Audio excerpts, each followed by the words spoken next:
Dear learners, welcome to Studying with Kollan Sir. Today I am going to be discussing the very first lesson of English grammar, which is sentences and their different types or the 5 types. So without wasting a single second, let's get into it.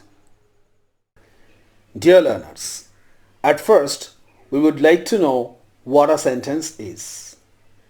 Let's have a look at the definition. I have written down a word or a group of words that makes a clear sense is called a sentence. Now, there are 2 points that come out of the definition of a sentence.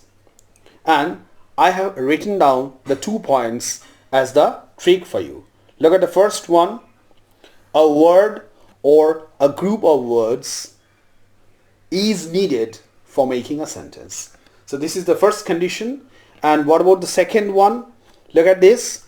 It makes a clear sense. So these are the conditions. These are the 2 conditions, and if these 2 conditions are fulfilled, then we can make a sentence.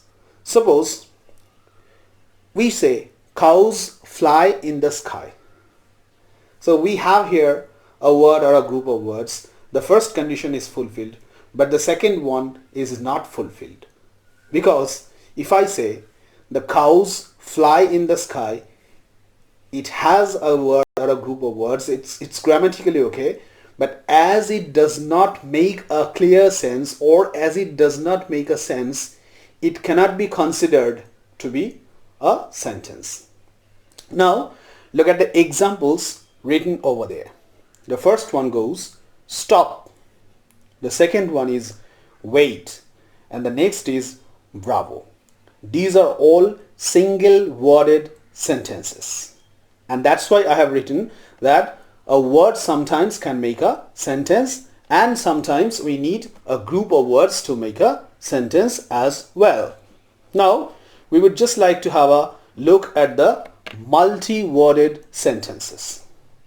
The first one goes I know the man.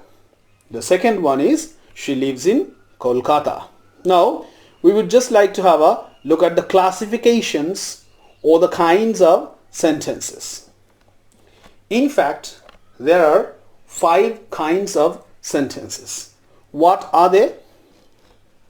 The first one is assertive or declarative sentence. The second one is interrogative sentence. The third one is imperative sentence. The fourth one is optative sentence. The fifth one is exclamatory sentence. Well, we would just like to have a look at the first type of sentence, which is the assertive sentence. Now what an assertive sentence is?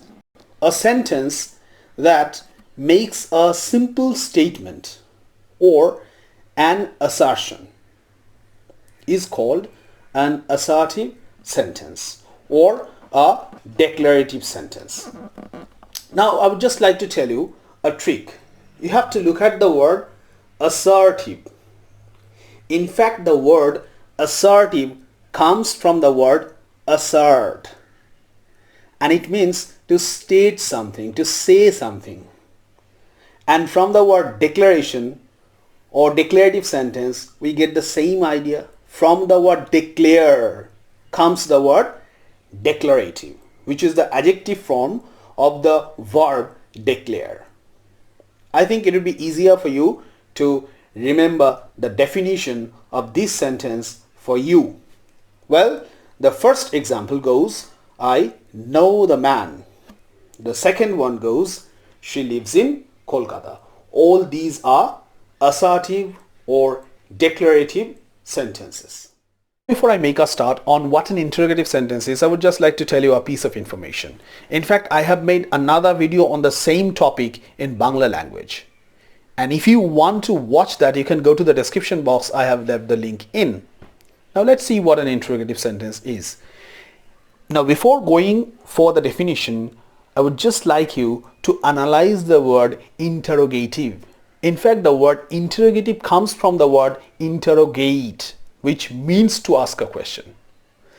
And in simple language, if I define what an interrogative sentence is, I would just like to tell you that it's a question. Simply it is a question. You can remember this. I think that would be more than enough. Well, still, let's have a look at the definition. A sentence that asks a question is called an interrogative sentence. The same thing is there. Well, let's have a look at the examples written over there. Does she live in Kolkata? It's a question. The next question goes, what is your name? And remember that an interrogative sentence always ends with a note of interrogation. This is the note of interrogation an interrogative sentence ends with. Well, let's have a look at the next type of sentence, which is the imperative sentence. And here it would be a little difficult for us if we analyze the word imperative. In fact, the word imperative comes from the word imperare, which means to command. And from this very word as well, we can understand what an imperative sentence does, or what an imperative sentence in fact is. Well, let's have a look at the definition. A sentence that expresses a command. A command means an order, or a request, or a piece of advice is called an imperative sentence. Now let's have a look at the examples to make the definition clear. The first one goes, go there right now. This is a command. This is an order. The next one is, please sit down. It's a request. The next sentence goes, take this medicine regularly. Now it's a piece of advice. Now we will just move on to the next type of sentence, which is an optative sentence. A sentence that expresses a wish or a prayer is called an optative sentence. If you can remember this sentence like this, I think it would be easier for us to do so, because the word optative comes from a very difficult word. It's a Latin word which is optatus. It's a difficult word. I think we would not go for that. We would just simply look at the definition, and we would just remember that it's a wish or a prayer which is expressed by this sentence, and that is what an optative sentence is. Let's have a look at the examples. The first one is, God bless you. It's a prayer. Something which is related to God could be considered to be a prayer, and something which is related to our own wish could be considered to be a wish. May you live long is the next example which expresses a wish. And just have a look at that. This word may is written in bracket. That means it can sometimes be omitted or dropped.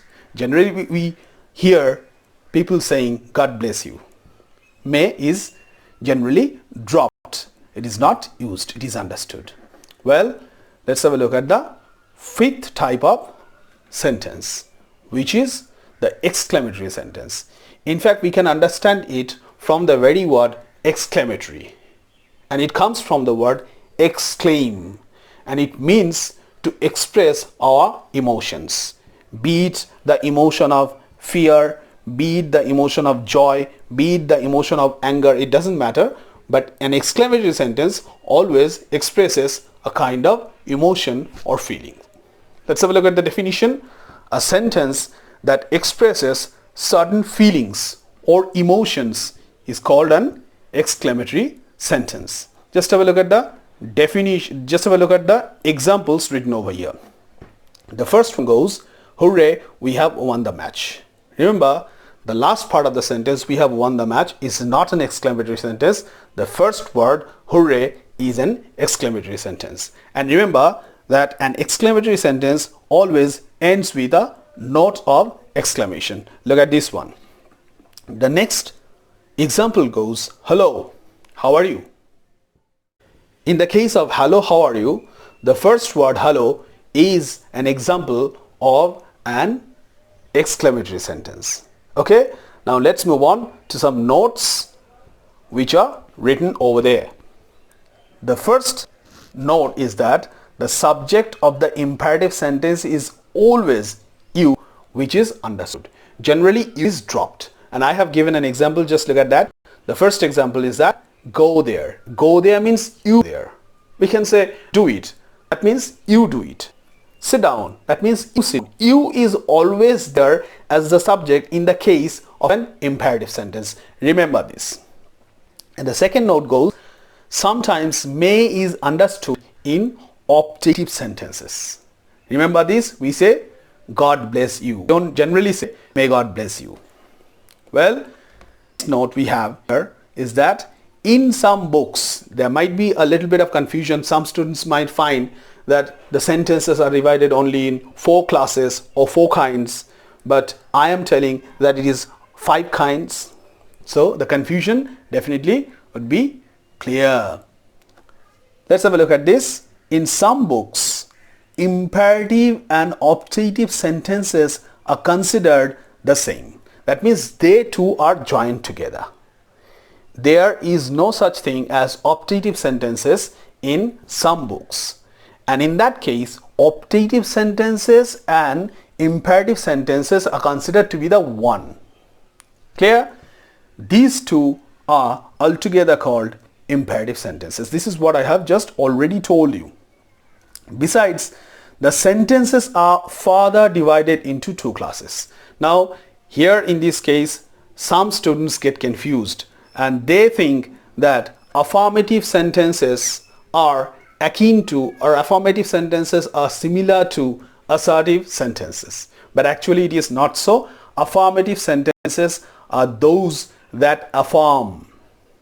Well, let's have a look at this and the doubts will be definitely cleared. The sentences are subdivided into 2 classes broadly. The first one is the affirmative sentence and the second one is the negative sentence, or we can call the affirmative sentences as positive sentences. Now I think it will be easier for you to understand. Now let's have a look at the examples written over here. The first one is I know him. It's an example of an assertive sentence and the negative of that assertive sentence is I don't know him. So both the 2 sentences are assertive sentences. Remember, the second one is he went there. Sorry, I went there. The negative of it is I didn't go there. The third sentence is why do you go there? The third sentence is why don't you go there, or why do you not go there? It is the negative of the third sentence. Okay. The fourth one is do it, don't do it. Now we would have more lessons waiting for you. Thanks for watching.